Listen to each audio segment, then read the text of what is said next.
है कि 1960 के पहले जो शहर बन गए वो उसके अंडर में ये ही नहीं जा सकते, ये इनके ही दस्तावेजों में सारी चीज़ें दर्ज है। तो ये और बहुत सारे पॉइंट्स हैं, अभी तो कुछ भी नहीं हुआ, मुझे लगता है कि सिर्फ हम अभी कोर्ट गए तो ये सारी बातें सामने निकल के आई। अब जब बहस होगी तो इतनी बातें निकलेंगी कि मुझे नहीं लगता कि शायद जवाब देते बनेगा सरकार को इसमें। फेसबुक पे तस्वीर एक शाये हुई है, घूम रही है, जिसके अंदर आपने संभाजी नगर औरंगाबाद की जो लड़ाई को लेकर जो कोर्ट में आपने याचिका दाखिल की है, उसके ऊपर बहुत ही बातें गर्दिश कर रही है। हम जानना चाहते हैं कि आपने कोर्ट में केस को दाखिल किया है, तो ये मामला कहाँ तक पहुँचा, इसके बारे में थोड़ा जानकारी दें। 31 जनवरी 2023 को हमारी एक सुनवाई हुई बॉम्बे हाई कोर्ट की बॉम्बे बेंच पे, प्रिंसिपल बेंच पर, और उसमें वकीलों की तरफ से बहस हुई, हमारे वकीलों की तरफ से, कि ये जो प्रक्रिया जो हुई और जिसके तहत नाम चेंज किया गया उसमें स्टेट गवर्नमेंट ने और एडमिनिस्ट्रेशन की तरफ से बहुत सारी गलतियां हुई हैं। इन्होंने सारे प्रोसीजर को बाईपास करके ये काम किया है और अदालत के सामने ये बात लाई गई कि इन्होंने कोई ऑब्जेक्शंस सजेशंस भी नहीं मांगे और आज बिल्कुल बेफिक्र होके ये उस नाम को, अभी हालांकि सेंट्रल गवर्नमेंट की परमिशन भी नहीं मिली है, अप्रूवल नहीं मिला है, उसके बावजूद ये लोग इसको यूज़ कर रहे हैं। उस पर अदालत ने सरकारी वकील से ये सवाल पूछा कि आपने ऑब्जेक्शन सजेशंस मंगाए या नहीं, इसकी हमें जानकारी दें। तो उन्होंने कहा कि अभी हमारे पास ये जानकारी नहीं है, हम आपको अगली तारीख को बताएंगे अपने पक्षकार से पता करके, सरकार से पता करके।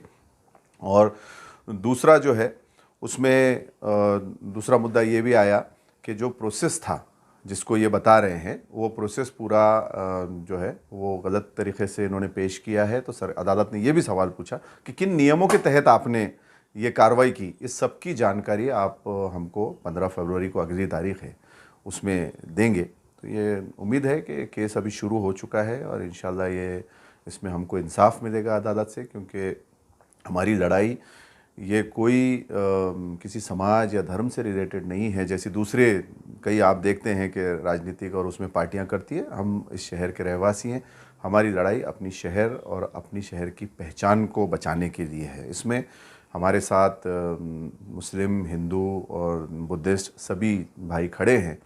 इसमें मेरे साथ भी हमारे औरंगाबाद शहर के एक रहवासी संजय वाघमारे जी हैं, हमारे एक मित्र मुश्ताक साहब ने भी एक पिटीशन दाखिल की है, उनके साथ भी मोरे जी और एक शायद खंदारे जी, शायद मैंने नाम पढ़ा है, वो हैं। तो इसमें कहीं कोई धर्म और जाति से रिलेटेड ये मुद्दा नहीं है। जहाँ तक हमारी नज़रिए की बात है तो अगर ये औरंगाबाद की बजाय अगर ये काशी, मथुरा, अयोध्या या किसी और रामपुर से रिलेटेड भी मुद्दा आता, अगर हम वहाँ के रहवासी होते तो वहाँ के लिए भी हम खड़े हुए होते। ये जो एक बीजेपी, आरएसएस और एक ये जो सोच चली है ये लोगों की कि भाई नामों को और शहरों को किसी धर्म और जात से रिलेटेड ये लोग देखते हैं, तो ये बहुत गलत बात है। ये मुल्क सबका है। हमारा मानना है कि हिस्ट्री जो कोई है वो सब हमारी है, चाहे वो शिवाजी महाराज से रिलेटेड हो, संभाजी महाराज से रिलेटेड हो, औरंगज़ेब से रिलेटेड हो, या आपके टीपू सुल्तान से रिलेटेड हो, या महाराणा प्रताप से रिलेटेड हो, सम्राट अशोक से रिलेटेड हो, किसी से भी रिलेटेड हो, ये सब हमारे हिस्ट्री का पार्ट है और हम अपनी हिस्ट्री पर गर्व करते हैं। और हमको हिस्ट्री के ऊपर कोई ऐसे मुद्दों के लड़ने की बजाय हमको इस शहर में, इस मुल्क में विकास कैसा लाया जा सकता है और इस मुल्क को हम आगे कैसे ले जा सकते हैं, उसके ऊपर जाना है। और ये हमारी पहचान है, हम अपनी 400 साल पुरानी पहचान को बिल्कुल नहीं खोना चाहेंगे। सर, आपने ये केस को लेके लड़े हैं, आगे आ रहे हैं। औरंगाबाद का नाम समझते हैं सदियों पुराना है, कह सकते हैं सैकड़ों साल पुराना है। तो इसके डॉक्यूमेंट जमा करना, इसकी हिस्ट्री को जमा करना, कितने तकलीफ का सामना करना पड़ा, कितना संघर्ष करना पड़ा, इसके बारे में बताएंगे आप। जब मैंने अपने डिस्ट्रिक्ट प्रेसिडेंट के पद से रिज़ाइन किया उसके बाद मैंने औरंगाबाद के जो हिस्टोरियंस हैं, चाहे वो हमारे खालिद भाई हों या रमज़ान सर हों और दीगर लोगों से भी मैंने बात की। उसके बाद आपके पश्चिम महाराष्ट्र भी मैं लगभग 6-7 बार गया। वेस्टर्न महाराष्ट्र में जो हमारे जो हिंदू भाई हैं हिस्टोरियंस बड़े बड़े, उनसे भी मैं मिला जो हिस्ट्री पे काम करते हैं। बॉम्बे तक भी गया, चाहे कोल्हापुर, सोलापुर, सातारा, सांगली, उधर सब तरफ में जाके आया, पूना। वो सारे डॉक्यूमेंट्स देखने के बाद ये पता चला कि ये जो मुद्दा है ये कहीं भी रिलीजन से रिलेटेड था ही नहीं। वो जो भी लड़ाइयाँ हुई पास्ट में। पहली चीज़ तो मैं ये क्लियर कर दूं कि औरंगाबाद की सरजमीन के लिए कभी भी मराठा रजीम जो उस समय थी, चाहे वो भोसले परिवार की और इधर से चाहे वो अहमदनगर की रजीम हो या मुग़ल रजीम हो, इनके बीच यहाँ की सरजमीन के लिए कभी कोई लड़ाई नहीं हुई। जिस तरीके से ये कुछ पॉलिटिकल पार्टियां और उनके सुप्रीम लीडर्स बताते हैं, ऐसी कोई लड़ाई कभी हुई ही नहीं। जो भी लड़ाइयाँ हुई वो वेस्टर्न महाराष्ट्र साइड के सरजमीन के लिए और वहाँ के उसके लिए हुई, अहमदनगर के आगे की। तो बिना कारण हमको इसका पार्टी बना के हमारे शहर का माहौल ख़राब करने की कोशिश की जा रही है। ये शहर जो था ये 400 साल पहले मलिक अंबर ने बसाया था। उसके बाद जहांगीर और शाहजहां के बाद औरंगज़ेब ने इसको मलिक अंबर से कॉन्कर किया था और उसके बाद यहाँ पे औरंगज़ेब ने काफ़ी यहाँ पे डेवलपमेंट करवाए उन्होंने। और उसके बाद निज़ाम सरकार आई और निज़ाम सरकार के बाद भारत सरकार आई। तो इस सरजमीन पे कभी भी ये राजाओं के अलावा किसी का यहाँ पे राज्य नहीं रहा। उससे पहले लगभग तुगलक और यादव्स का जिक्र आता है वो 13th और 11th सेंचुरी में, लेकिन ये सरजमीन जो थी ये बैरन लैंड थी, यहाँ कुछ भी नहीं था। तो ये जो सारा एक झूठ गढ़ा गया शिवसेना के सुप्रीम लीडर द्वारा 1988 में कि महाराज को यहाँ लाके कैद किया गया और ये सब किया गया, तो उस चीज़ की भी हमने तस्दीक की वहाँ पश्चिम महाराष्ट्र जाके हिस्टोरियन से। तो पता ये चला कि महाराज को जो है, संभाजी महाराज को, वो आपके पूना डिस्ट्रिक्ट के अंदर एक गांव है, मेरे ख्याल से तुड़ापुर नाम है उस जगह का, जो आलंदी के पास है। वहाँ उनको जो है सज़ाए मौत दी गई थी। लेकिन उसमें जो है जो लोग मुलविस थे, मैं वो हिस्ट्री के पार्ट में नहीं जाना चाहता, लेकिन ये जो बताया गया है वो सारी हिस्ट्री वैसी नहीं है। और उसके बाद उनकी जो समाधि है वो आपके, जो आप पुणे जाते वक्त आपको भीमा कोरेगांव लगता है, उसके राइट साइड में वड़ू बुद्रुक एक नाम से जगह है। वो वड़ू बुद्रुक में महाराज की बड़ी समाधि बनी हुई है। हम लोग वहाँ भी जाके अभिवादन करके आए हुए हैं। तो वहाँ पे है। औरंगाबाद से ये लोगों ने जो हिस्ट्री जोड़ी है वो बिल्कुल ही गलत है और आपके माध्यम से भी लोगों तक ये बात जानी चाहिए कि ये कोई धार्मिक मुद्दा नहीं है और इसके बारे में चाहें तो हम एक डिटेल बाद में वीडियो कर सकते हैं। ये सिर्फ लोगों को मूल मुद्दों से भटका कर लोगों की ज़िंदगियों के साथ खिलवाड़ हो रहा है। पॉलिटिकल पार्टीज़ इसके अंदर सत्ता में बनी रहना चाहती हैं। आप देख सकते हैं कि जब से 30-35 साल से ये मुद्दा राजनीतिक हलकों के द्वारा जनता में लाया गया है, उसके बाद औरंगाबाद का विकास जो है वो एक तरीके से रुक गया है। फास्टेस्ट डेवलपिंग सिटी जो जाना जाता था एशिया के अंदर औरंगाबाद, ये मुद्दा आने के बाद कहीं ना कहीं वो विकास रुक गया और लोगों की ज़िंदगियों के साथ खिलवाड़ किया इन पॉलिटिकल लोगों का। ये हमारा स्पष्ट आरोप है और हम इसके खिलाफ खड़े हैं, अपने शहर के लोगों के साथ खड़े हैं। उसमें हर धर्म के, हर समाज के लोग जो हैं वो हमारे भाई हैं। हम सबके साथ मिलकर इस शहर को फिर से विकास की राह पे आगे ले जाना चाहते हैं। सर, महाविकास आघाड़ी जब सरकार थी, जाते आते उन्होंने एक आनंद फानंद फैसला लिया था और इसका एक केवल इसको संभाजीनगर डिक्लेयर किया गया था। ये इससे भी आप वाकिफ है, आप महाविकास आघाड़ी के आप उस वक्त पार्ट हुआ करते थे और उस वक्त हमने देखा औरंगाबाद शहर के अंदर तमाम पॉलिटिकल पार्टीज में, कांग्रेस है, राष्ट्रवादी है, एमआईएम है और जो भी सेकुलर अपने आप को कहते हैं, वो उन्होंने अपने सुविधा गेस्ट हाउस में एक मीटिंग लिए थे। शायद उसमें आप भी थे या नहीं थे, पता नहीं, उसके बारे में नहीं थे आप, लेकिन तमाम पार्टी के लोग जगह आए थे। मेरा सवाल ये है कि जब आप कोर्ट में जा रहे थे तो आपको फोन हो रहा है कि साहब फिक्र ना करें, हम आपके साथ में हैं, हम एक सेकुलर माहौल के साथ चलना चाहते हैं। मैं बहुत खुल के पूछ रहा हूँ। जिस वक्त वो मीटिंग हुई उस वक्त मेरी तरफ से एक नुमाइंदे उस मीटिंग में शामिल हुए थे। मैं उस वक्त ये बात क्लियर करना चाहूँगा कि जिस वक्त वो मीटिंग औरंगाबाद में चल रही थी, उस वक्त मैं संभाजी महाराज की समाधि पर उनको अभिवादन दे रहा था, वहाँ अभिवादन पेश कर रहा था। क्योंकि हमारा, मैंने जैसे कहा कि ये झगड़ा कोई रिलीजन से रिलेटेड नहीं है। कुछ लोगों ने ये मुद्दा पेश करने की कोशिश की थी और ये जितने भी लोगों ने, चाहे वो शिवसेना के और इनके लीडर्स हैं, इन्होंने क्रांति चौक पे बड़े बड़े झंडे लहरा कर ये नाचे। मैं इनसे भी सवाल करना चाहूँगा कि आप आखिरी बार संभाजी महाराज की समाधि पर कब गए थे अभिवादन देने के लिए? यहाँ आपको क्रांति चौक के पास में नाचने में बड़ा मज़ा आया, लेकिन वहाँ पे जाके आपने एक छोटा सा फूल भी संभाजी महाराज की समाधि पे नहीं रखा। मैं वहाँ जाके आया हूँ, मैंने वहाँ से तफ्तीश भी की कि कोई आया क्या, तो उन्होंने बोला सर साल भर में तो आपके पास से कोई भी नहीं आया यहाँ पे। तो ये सवाल रहेगा ठाकरे परिवार से, फडणवीस जी से, शिंदे सरकार से, यहाँ के बड़े बड़े जिम्मेदार और मंत्री और अहदेदारान से कि आप लोग आखिरी बार संभाजी महाराज की समाधि पे कब गए थे।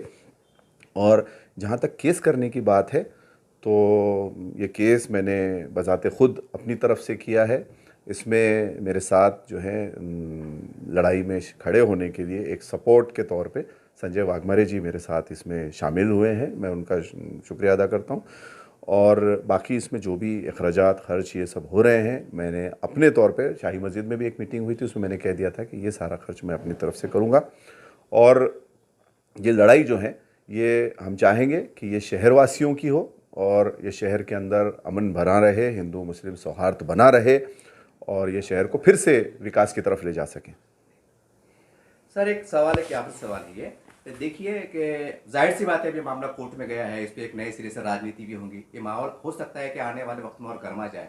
तो मेरा खुला सवाल ये है कि तमाम सेकुलर पार्टियों के नेता, चाहे इसमें हिंदू हो मुसलमान हो, आने वाले वक्त में जब लड़ाई तेज होगी तो उनसे आपका क्या आह्वान है उस सूरत हाल को देखते हुए? अगर वो अपने आप को नेता मानते हैं इस शहर का, जो भी कोई हो, तो उन्होंने इस लड़ाई में खुल के शामिल होना चाहिए, क्योंकि किसी नेता या अधिकारी या कुछ भी बनने से पहले आप एक शहर के बाशिंदे होते हैं, किसी शहर के बेटे होते हैं। वो मुझे लगता है कि हर एक का ये फ़र्ज़ बनता है कि वो इस लड़ाई में शामिल रहे। मेरा ये मानना है कि जैसे मैंने पहले भी आपसे कहा कि चाहे वो औरंगाबाद हो, चाहे आपके अयोध्या हो, वृंदावन हो, मथुरा हो, जहाँ का भी बाशिंदा हो, वो उस शहर से अपनी सरज़मीन से प्यार करता है। इतिहास में क्या हुआ था, अगर उस पर कोई भी आपको गलत हिस्ट्री पढ़ाएगा और उसमें आप लग जाएंगे, तो आज की जो नस्ल ज़िंदा है और आने वाली जो नस्लें हैं वो उनके साथ नाइंसाफ़ी होगी। इसीलिए ये सारी बातों को इतिहास के तौर पे देखना चाहिए, उसके अंदर कोई रिलीजियस एंगल देख के माजी की बातों से फ्यूचर में या प्रेजेंट में झगड़े नहीं लाने चाहिए। एक सुनवाई हुई, इसके बाद आपको क्या लगता है कोर्ट से क्या उम्मीद है आपको पहली सुनवाई होने के बाद? जिस तरीके से कोर्ट ने सरकार से सवाल पूछा और उनको सारे अपने फैक्ट्स रखने के लिए कहा कि कैसे उन्होंने क्या क्या किया, ऑब्जेक्शंस मंगाए, और जहाँ तक हमारी जानकारी है इन्होंने ऐसा कोई प्रोसेस नहीं किया है, ना इन्होंने कोई सजेशन ऑब्जेक्शन मंगाए। और जो सेंट्रल गवर्नमेंट के जो ब्रॉड प्रिंसिपल्स हैं, बोर्ड ऑफ जो इसमें जो गाइडलाइंस हैं कि जिसके तहत ये नाम चेंज किया जा सकता है, हमने जहाँ तक स्टडी की है उसके हिसाब से हमको लगता है कि इस सारी बातों की धज्जियाँ उड़ाई गई हैं प्रशासन द्वारा और राज्य सरकार द्वारा। वो ब्रॉडर प्रिंसिपल्स के अंदर साफ लिखा है कि किसी शहर का नाम अगर रखा जाता है तो पहली चीज़ तो ये है कि हिस्टोरिक जगह का नाम नहीं बदला जाना चाहिए और नहीं बदला जा सकता। तो ये कहते हैं कि दो Aurangabad is a historic city, हालांकि औरंगाबाद हिस्टोरिक सिटी है लेकिन इसका नाम बदल देना चाहिए। तो पहली चीज़ तो ये वहीं कॉन्ट्रडिक्ट करती है लीगल पॉइंट से, जो अदालत में बाद में इसमें होने वाली है सारी बहसें। उसके बाद दूसरा बोर्ड ऑफ प्रिंसिपल्स ये कहता है कि जो लोग आदी हो चुके हैं जो नाम के, वो नाम नहीं बदला जाना चाहिए अनलेस कोई स्पेशल रीज़न हो। तो उसका भी जो जवाब जो है वो कहते हैं कि एक्स एमपी की डिमांड पे हमने किया है। जहाँ तक हम जानते हैं कि सिटिंग एमपी जब विरोध में है तो आप एक्स एमपी की डिमांड को किस मुद्दे से उसको एक्सेप्ट कर रहे हैं? एक पार्टी की डिमांड पे आपने शहरवासियों से कोई ऑब्जेक्शंस नहीं मंगाए, कुछ नहीं मंगाए और उसको मान दिया। तीसरा उसमें एक और मुद्दा ये आता है कि सेंट्रल गवर्नमेंट की 1953 की ये गाइडलाइंस है सारी, और ये कहते हैं कि हमने उसी पे गृह मंत्रालय की गाइडलाइंस पे चल के ये काम किया है। उसमें यह है कि अगर किसी का नाम रखा जाना है किसी जगह का, तो ये बात को ध्यान में रखना चाहिए कि उस नाम का उस राज्य के अंदर, स्टेट में कोई गांव या कस्बा भी नहीं होना चाहिए। लेकिन इन लोगों ने ये उसमें ये अपना जवाब दिया है कि इस नाम का कोई शहर ज़िला इस महाराष्ट्र में नहीं है। हमने अपने याचिका में लगाया है कि 4 इस नाम से तो 7-12 हमको मिली है अलग अलग ज़िले के अंदर। अहमदनगर में है, कोल्हापुर में है, सातारा में है, सिंधुदुर्ग में है। तो हमको ये 7-12 मिली, हमने वो 7-12 भी उसमें लगाई है अपनी याचिका के अंदर। जब 4 ये नाम के गांव और पंचायत सर्कल्स मौजूद हैं, तो फिर ये जो अधिकारियों ने या नेताओं ने ये जो गाइडलाइंस जो उल्लंघन करके जो प्रस्ताव भेजा है, तो इन पे गुना दाखिल होना चाहिए।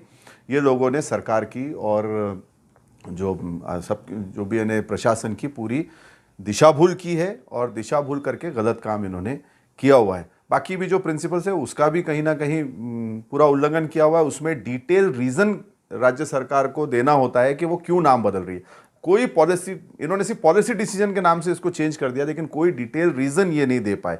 तीसरी चीज़, इसमें जो एनओसीज लेनी होती है, जैसे रेवेन्यू डिपार्टमेंट हो, रेलवे हो, आर्कोलॉजी हो, डिफेंस हो और अलग अलग डिपार्टमेंट्स की, तो वो सारा प्रोसेस 95 में इन्होंने कुछ फॉलो किया था लेकिन 95 का जो है 2001 में विलासराव देशमुख सीएम बनने के बाद उन्होंने उसको कॉल बैक किया, तो वो तो प्रोसेस ही खत्म हो गया। 2011 में एक ठराव पास हुआ और 2020 में एक ठराव पास हुआ मार्च में। वो जब ठराव पास हुआ उसमें ये सारा प्रोसेस नहीं किया गया, किसी की एनओसीज नहीं दी गई, कोई ऑब्जेक्शन सजेशंस नहीं मंगाए गए, और जो है तो लैंड रेवेन्यू का जो आपका एक कोड है सेक्शन 4 सब सेक्शन 4 जो है 1966 का, ये उसका हवाला देते हैं, जबकि वो ये कहता है कि 1960 के पहले जो शहर बन गए वो उसके अंडर में ये ही नहीं जा सकते, ये इनके ही दस्तावेजों में सारी चीज़ें दर्ज है। तो ये और बहुत सारे पॉइंट्स हैं, अभी तो कुछ भी नहीं हुआ, मुझे लगता है कि सिर्फ हम अभी कोर्ट गए तो ये सारी बातें सामने निकल के आई। अब जब बहस होगी तो इतनी बातें निकलेंगी कि मुझे नहीं लगता कि शायद जवाब देते बनेगा सरकार को इसमें।